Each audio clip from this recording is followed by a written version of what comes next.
मृत्युलोकी एक नगर त्याचे नाव पंढरपूर.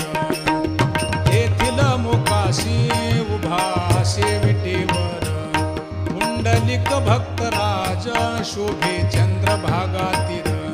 बोलती साधू संत जीवा वाटे हुरहुर.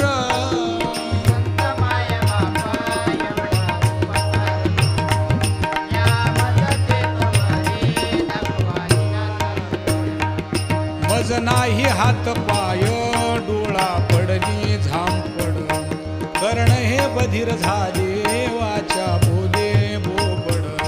नाक मुख गळू लागले लाळ आणि शेंबूड. स्वाना परिगती झाली अवघे करती हाडा